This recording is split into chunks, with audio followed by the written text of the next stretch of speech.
যে ব্যর্থতার কারণগুলো সেগুলোর অনেকটা কারণ কিন্তু উপদেষ্টারাও। স্বাধীনতার পর 54 বছরই আমাদের কি হয়েছে, আমার মতে ওনারা আরো একটু সময় দেওয়া দরকার। ওনাকে বাধাগ্রস্ত না করে যদি দেশকে সামনের দিকে এগিয়ে নেওয়ার জন্য পরিপূর্ণভাবে ইনভলভ করা হয় তাহলে তো উনি আরও ভালো করতে পারবে।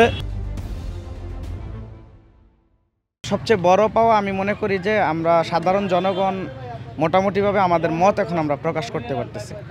আপনি যখন একটা জাতি কথা বলতে শিখতে পারবে তখন তার ইচ্ছা পোষণ করতে পারবে। তো ওনার এই যদিও আপনি দীর্ঘ বলেন 9 মাস, আসলে বিগত এই স্বাধীনতার পর 54 বছরই আমাদের কি হয়েছে, আমার মতে ওনারা আরও একটু সময় দেওয়া দরকার। এই কারণে দরকার কারণ অনেক ডেভেলপ হয়েছে, আসলে প্রত্যেকটা সেক্টরের কথা আমি আপনারা বলতে পারবো না।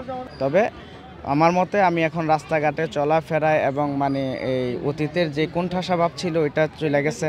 দ্রব্যমূল্যের দাম আলহামদুলিল্লাহ অনেকটা আমাদের হাতের নাগালে আসতেছে। তারপরে আপনার সিন্ডিকেটগুলো আস্তে আস্তে ভাঙতেছে, এটা একটা বিরাট ব্যাপার। আর ব্যর্থতার কথা হচ্ছে, ব্যর্থতা একটা সরকার কোনো মানুষই আপনার পরিপূর্ণ না, একটু সমস্যা থাকবে, যেহেতু সাংগঠনিকভাবে তারা ওনার সরকারটা এমন না যে একবারে তৃণমূল থেকে, সেহেতু উপদেষ্টাদের অনেক ভুল আছে।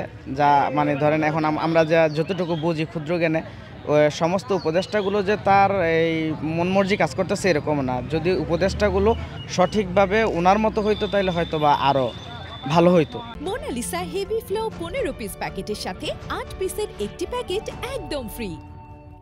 একজন ইন্টারেক্টিভ গভর্নমেন্ট এত দীর্ঘ সময় আসলে ক্ষমতায় আসীন থাকলে দেশের সার্বিক উন্নয়নে একটু ব্যাঘাত ঘটে বলে আমি মনে করি।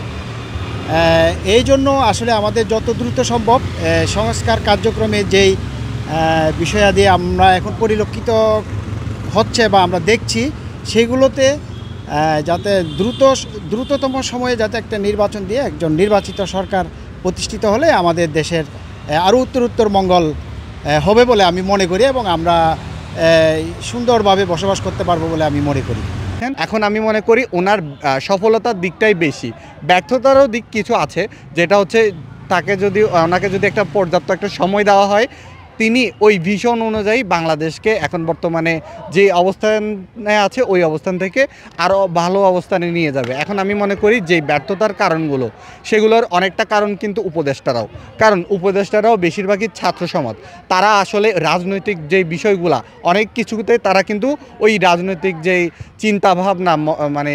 চিন্তাভাবনা সেটা কিন্তু জানে না।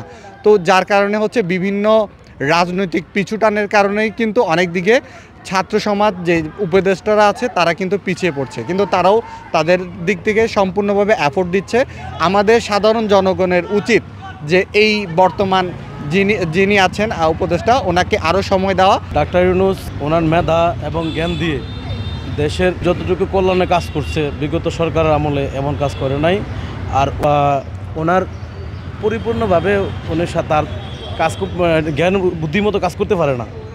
সেটার কারণ হলো যে সেখানে কোনো বিরোধী দল বর্তমান যারা আছে ওদের চাপ সৃষ্টি, অন্য যারা দল আছে ওদেরকে অনেকে বিভিন্নভাবে হেনস্থা করতেছে। ওনার পুরোপুরিভাবে ওনার মতের ভিত্তিতে দেশ পরিচালনা করতে পারতেছে না, সেভাবে বাধাগ্রস্ত হচ্ছে। ওনাকে বাধাগ্রস্ত না করে যদি দেশকে সামনের দিকে এগিয়ে নেওয়ার জন্য পুরোপুরিভাবে ইনভলভ করা হয় তাহলে তো উনি আরও ভালো করতে পারবে।